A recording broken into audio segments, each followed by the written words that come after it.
नमस्कार। आज एक और इंटरेस्टिंग टॉपिक के साथ गंडमूल नक्षत्र। आपने सुना होगा किसी के यहाँ कोई बच्चा जन्मा और अगर वो गंडमूल नक्षत्र में जन्मा है तो सब घबरा जाते हैं कि अरे तो मूलों में जन्मा है, ये गंडमूल नक्षत्र में जन्मा है, इसके साथ तो बड़ी विपत्तियां आएंगी, परेशानियां आएंगी, ये अपने पिता पर भारी रहेगा या ऐसा वैसा बहुत सारी बातें। ये बातें कुछ हद तक सही भी हैं कि हाँ, गंडमूल नक्षत्रों में जन्मे जातकों के साथ कभी परेशानियां भी आती हैं थोड़ी बहुत। ऐसा होता है, पर ये ज़रूरी नहीं है कि गंडमूल नक्षत्र में जन्मे सारे जातकों के साथ परेशानियां आएंगी या एक ही तरह की परेशानियां आएंगी, ऐसा नहीं होता है। गंडमूल नक्षत्र क्या होते हैं? गंडमूल नक्षत्र क्या होते हैं ये जानने के लिए पहले हमें देखना होगा नक्षत्र क्या होते हैं। नक्षत्र हमारे आकाश मंडल को, हमारे ज्योतिष विज्ञान में भी आकाश मंडल को एक गोलाकार शेप में माना गया। उसे 360 डिग्री 360 डिग्री का माना गया। इस 360 डिग्री को, इस आकाश मंडल को 27 बराबर भागों में विभाजित किया गया और हर भाग को 27 नक्षत्रों का नाम दिया गया। अब इन्हीं 27 नक्षत्रों में से 6 नक्षत्र होते हैं जिन्हें हम गंडमूल नक्षत्रों में मानते हैं।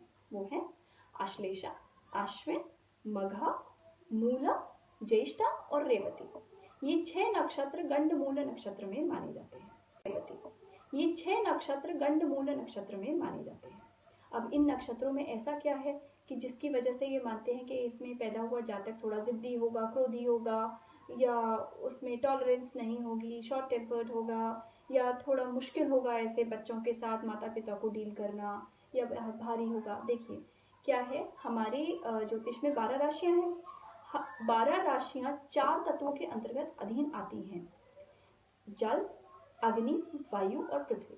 अब इसमें से अग्नि और जल तत्व की जो राशियां होती हैं, तो जब भी चंद्रमा अग्नि से जल, जल से अग्नि में ट्रांजिट करेगा, थोड़ा मतलब एक से दूसरे में जाएगा, अग्नि से जल या जल से अग्नि में, तो उससे थोड़ा डिस्कम्फर्ट होगा। ऑब्वियसली आपको एक तरह की सिचुएशन से उसकी जस्ट ऑपोजिट सिचुएशन में डाला जाए सडनली, तो आपको थोड़ा परेशानी होती है सेटल डाउन होने में।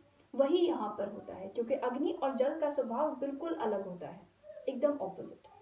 तो इस वजह से ही वहाँ थोड़ा उसे डिस्कम्फर्ट, इरिटेशन रहती है, जो इस गंडमूल नक्षत्रों में जन्मे जातकों में भी देखने के लिए मिलती है। वो भी थोड़े से शॉर्ट टेम्पर्ड, थोड़े से इरिटेट जल्दी हो जाते हैं, थोड़ा सा उनमें टॉलरेंस की कमी दिखती है, थोड़ा हठी स्वभाव के होते हैं। ये चीज़ यहाँ पर भी दिखाई देती है, परंतु इसका ये मतलब नहीं है कि गंडमूल नक्षत्रों में जन्मे बच्चे सिर्फ जिद ही करते हैं या सिर्फ परेशानियां ही लाते हैं, ऐसा नहीं है। गंडमूल नक्षत्र जो होते हैं उनके स्वामी केतु या बुध होते हैं, जिसकी वजह से इन नक्षत्रों में जन्मे बच्चों के अंदर क्यूरियोसिटी बहुत होती है, चीज़ों को जानने की, समझने की इच्छा, इनफैक्ट अंडरस्टैंडिंग बहुत अच्छी होती है, ऑब्जर्वेशन बहुत अच्छी होती है। ऐसे लोगों की किसी बात को बहुत गहराई तक समझ सकते हैं और बहुत पैशनेट होते हैं। अगर किसी चीज़ को पाने की ठान ले तो उसे पाकर ही चैन लेते हैं। अगर ऐसे बच्चों की जो ऊर्जा है, जो एनर्जी है, उसको सही डायरेक्शन में डाइवर्ट किया जाए तो ऐसे बच्चे वाकई में बहुत बढ़िया निकलते हैं, अपने जीवन में बहुत कुछ कर पाते हैं। अब गंडमूल नक्षत्र, हर नक्षत्र के 4 चरण होते हैं। इसी तरह गंडमूल नक्षत्रों के भी 4 चरण होते हैं। हर नक्षत्र के जन्मे जातकों का अपना कैरेक्टरिस्टिक होता है और उसमें भी गंडमूल नक्षत्र में हर चरण में जन्मे जातक का भी अलग अलग क्वालिटीज और कैरेक्टरिस्टिक्स होती हैं। जैसे कि गंडमूल नक्षत्रों में अगर प्रथम चरण में कोई जातक जन्मा है तो उसे थोड़ा अपने फादर या फादर इन लॉ, अपने पिता या अपने ससुर पर थोड़ा भारी माना जाता है। दूसरे चरण में जन्मे जातक माता या मामा या ननिहाल पक्ष पर भी थोड़े भारी माने जाते हैं।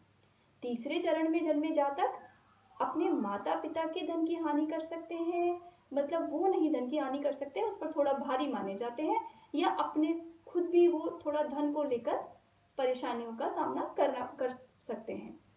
जबकि चौथे चरण में जन्मे जातक शुभ माने जाते हैं। अब इसमें ऐसा नहीं है कि अगर कहिए तीसरे चरण में जन्मा जातक है गंडमूल नक्षत्रों के, तो ऐसा नहीं है कि वो अपने माता पिता के धन पर भारी है तो सब बुरा ही बुरा है। हो सकता है उसके जन्म लेने के बाद उसके माता पिता को धन को लेकर थोड़ी, अपने प्रारब्ध की वजह से भी धन को लेकर के थोड़ी सी परेशानी का सामना करना पड़ा हो, परंतु वो बालक इतना अच्छा निकले, इतना होनहार निकले कि वो अपने जीवन में इतना धन संचय या इतना अच्छा कर जाए और अपने माता पिता का नाम रोशन कर जाए, या वो बहुत ही अच्छी संतान निकले, बहुत आज्ञाकारी निकले, तो इसे आप बुरा नहीं कहेंगे। हर मनुष्य के जीवन में कुछ ना कुछ परेशानियां होती हैं, पर हर परेशानी से इंसान निकलता है, अगर सही ढंग से निकले और सीखे तो वो बहुत ऊंचाइयां भी पाता है। यही गंडमूल नक्षत्र के साथ भी होता है।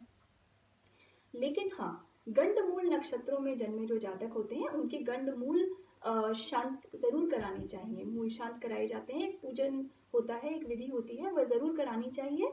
इससे होता ये है कि जो गंडमूल नक्षत्रों में जन्मे जातकों के साथ थोड़ी जो आगे आने वाली परेशानियां होती हैं, वो या तो उनसे थोड़ी राहत मिल जाती है, अंदर उसको झेलने की उसके लिए सहनशीलता आ जाती है। अब गंडमूल नक्षत्र में जन्मे, हालांकि जो गंडमूल नक्षत्रों के बारे में जो अलग अलग नक्षत्र हैं 6, उनके चरणों के अनुसार मैं आगे एक श्रृंखला बनाऊंगी जिसमें मैं गंडमूल नक्षत्रों में जन्मे जातकों के बारे में क्या कैरेक्टरिस्टिक्स होती हैं उनकी, कैसे होते हैं ऐसे जातक, ये मैं अलग अलग नक्षत्रों के अंतर्गत बताऊंगी। अब गंडमूल नक्षत्रों को लेकर के एक माइथोलॉजिकल स्टोरी भी है। हमारी माइथोलॉजी में भी एक कथा है कि गंडमूल नक्षत्रों में ये 6 नक्षत्र ऐसे क्यों माने गए, थोड़ा उग्र क्यों माने गए। देखिए, जो नक्षत्र हैं वो 27 हैं, तो ये 27 कन्याएं मानी गई, कन्याएं मानी गई दक्ष प्रजापति की। इन 27 कन्याओं का विवाह कराया गया चंद्रमा से, परंतु चंद्रमा को इनमें से रोहिणी नामक जो नक्षत्र माना जाता है, तो रोहिणी नाम की जो कन्या थी उनसे विशेष प्रेम था। तो बाकी जो पत्नियां थी चंद्रमा की, दे वर फाइन विद दैट, उन्हें इतना परेशानी नहीं थी, वो अपना पति धर्म निभा ही रही थी। परंतु ये 6 कन्याएं जो थी जो गंडमूल नक्षत्र 6 कन्याएं जो थी जो गंडमूल नक्षत्रों के नाम हैं, जो ये 6 कन्याएं थी, दे वांटेड टू क्वेश्चन कि ऐसा क्यों है, जब सभी चंद्रमा की पत्नियां हैं तो सबके साथ समान व्यवहार होना चाहिए। तो they were not ready to accept जो था, अगर किसी तरह का अन्याय है तो वो एक्सेप्ट नहीं कर रहे हैं कि नहीं, आप ये बताइए कि एक जैसा समान व्यवहार होना चाहिए, तो ऐसा क्यों है। इस वजह से उनके स्वभाव में थोड़ी तेजी थी। यही चीज इस इन नक्षत्रों के अंतर्गत जन्मे जो जातक होते हैं वहां भी देखने को मिलती है। वो किसी तरह का अन्याय बर्दाश्त नहीं कर सकते उनके साथ। आप उनको अगर किसी भी तरह उन्हें लग रहा है कि उनके साथ जस्टिस नहीं हो रही है, तो वो उसे क्वेश्चन करेंगे। कहीं भी लग रहा है उन्हें कि किसी और के साथ जस्टिस नहीं हो रही है, या उन्हें कहीं पर भी लगता है कि अन्याय है, या कहीं पर भी उन्हें लगता है कि ये ठीक नहीं है, दे विल क्वेश्चन। वो चीज़ों को एज इट इज कभी नहीं लेंगे, और डेफिनेटली थोड़ा सा उनके स्वभाव में तेजी होती है, ये बात सही है, जनरली देखी गई है।